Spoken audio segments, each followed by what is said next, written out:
Hedi, kamu udah ngerjain tugas MTK belum? Tugas MTK emang ada ya? Ada tahu, kamu belum ngerjainnya. Kerjain sana. Aduh Jess, ganggu deh. Udah sana ah, nanti kalau ini menang baru aku kerjain. Aduh, kamu di mana-mana main game. Awas, nanti kecanduan loh.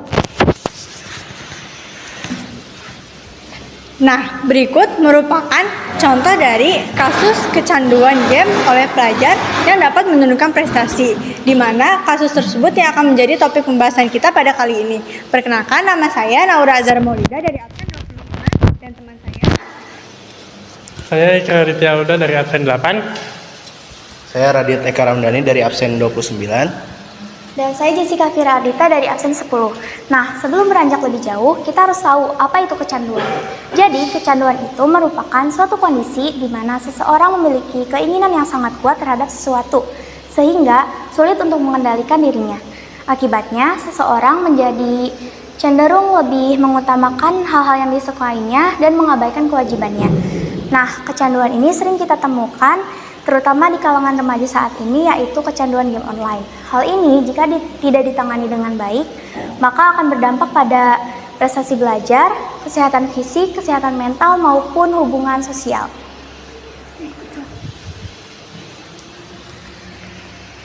Sebelum lanjut ke kasus kecanduan game online, kita harus memahami dulu apa itu analisis ATHG.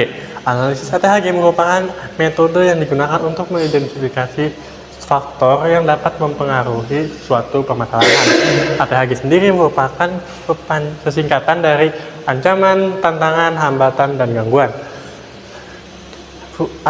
Analisis ATHG dilakukan dengan tujuan untuk mengukur tingkat eskalasi atau kenaikan dan keparahan suatu masalah dari level 1 hingga ke level 4 serta langkah-langkah penyelesaiannya. Setelah itu, mari kita lanjut ke analisis ATHG pada kasus kecanduan game online terhadap hak berkewajiban pelajar. Kita mulai dari ancaman. Pada tahap ancaman, kondisi masih bisa dikendalikan, namun sudah menunjukkan tanda-tanda yang akan menimbulkan masalah di masa depan, di mana tanda-tanda tersebut biasanya seperti prestasi yang mulai menurun karena pelajar lebih sering menghabiskan waktunya untuk bermain game dibandingkan untuk belajar atau mengerjakan tugas. Jika hal ini diteruskan, prestasi akan semakin menurun dan berdampak terhadap masa depannya. Lalu, jika tahap ancaman ini tidak segera diatasi, maka masalah bisa berkembang menjadi tahap tantangan. Pada tahap ini, pelajar mengalami kesulitan untuk membagi waktunya antara memenuhi haknya untuk bermain game dan mengerjakan kewajibannya sebagai pelajar. Akibatnya, pelajar menjadi tidak disiplin, sering menunda tugas, dan kesulitan menentukan prioritas antara hak dan kewajibannya. Nah, jika tantangan tersebut tidak dapat teratasi, maka masalah akan meningkat menjadi pada tahap hambatan. Nah, pada tahap ini dampaknya tidak hanya bagi diri sendiri, melainkan juga akan berdampak pada orang-orang di sekitarnya. Contohnya, jika terdapat seorang pelajar yang kecanduan game, maka ia akan mengajak ataupun mempengaruhi teman yang lain untuk ikut bermain game dan menunda tugas yang ada. Nah, hal tersebut dapat mengakibatkan pertemanan yang tidak produktif dan kegiatan belajar yang menjadi terhambat. Kemudian, jika hal tersebut terus-menerus terjadi, maka masalah akan meningkat kembali menjadi di tahap gangguan, di mana tahap gangguan tersebut merupakan tahap yang lebih serius. Pada tahap ini, pelajar dapat menjadi sulit berkonsentrasi, sulit mengontrol emosi, dan menjadi mudah marah. Kemudian hubungan antar keluarga ataupun dengan teman menjadi terganggu pula. Selain itu, pola tidur bagi orang kecanduan biasanya akan terganggu, di mana hal tersebut dapat berpengaruh kepada kondisi pelajar tersebut. Kemudian aktivitas juga dapat terganggu karena hubungan interaksi sosialnya yang berkurang. Nah, setelah kita mengetahui berbagai macam ancaman, hambatan, tantangan, dan juga gangguan dari kasus kecanduan game online ini, tentu kita perlu melakukan beberapa upaya untuk mencegah dan mengatasi masalah tersebut agar tidak berkembang menjadi masalah yang lebih serius. Nah, untuk mengatasi ancaman menurunnya prestasi belajar, perlu adanya pengawasan orang tua terhadap penggunaan gadget dan juga aktivitas bermain game. Kemudian perlu mengurangi durasi bermain game agar seseorang tidak ketergantungan dengan game.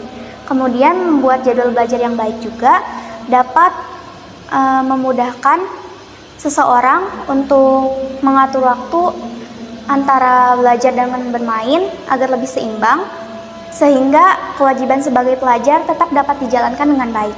Setelah itu, untuk mengatasi tantangan menyeimbangkan hak dan kewajiban, pertama itu perlu membatasi durasi bermain game agar tidak berlebihan, kemudian mencoba aktivitas baru seperti berolahraga, membaca buku, dan juga mengikuti organisasi sebagai alternatif kegiatan yang lebih bermanfaat. Selain itu, membuat skala prioritas juga menjadi sangat penting karena hal ini dapat memudahkan seseorang untuk lebih mendahulukan kewajibannya sebelum menggunakan waktu luang untuk bermain. Untuk mengatasi hambatan yang mulai mempengaruhi lingkungan sekitar, seseorang perlu memilih lingkungan pertemanan yang positif dan mendukung kebiasaan yang baik.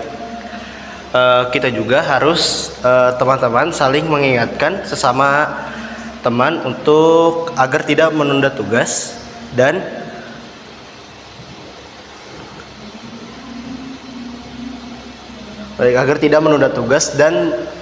tanggung jawab terhadap kewajiban masing-masing. Lalu bisa untuk mengikuti kegiatan yang lebih produktif, itu dapat mengurangi kebiasaan bermain game secara berlebihan dan lebih memilih mengikuti kegiatan yang lebih sehat dan produktif. Dan untuk mengatasi gangguan yang sudah memengaruhi di lingkungan sekitar, kita harus seseorang perlu melatih pengendalian emosi agar tidak mudah marah dan bisa mengendalikan dirinya dengan baik. Kita juga harus mampu berkomunikasi dengan keluarga dan teman lain supaya hubungan sosial kita tetap terjaga.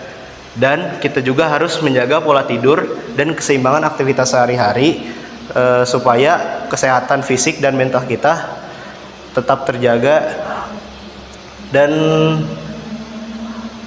tetap sehat dan bisa mengikuti kegiatan yang positif. Melalui pembahasan ini kita dapat mengetahui bahwa bermain game bukanlah hal yang salah. Namun apabila dilakukan secara berlebihan dan mengabaikan tanggung jawab dan hubungan sosial, itu akan berdampak negatif terhadap diri sendiri maupun orang lain. Sekian dari kami. Wassalamualaikum warahmatullahi wabarakatuh.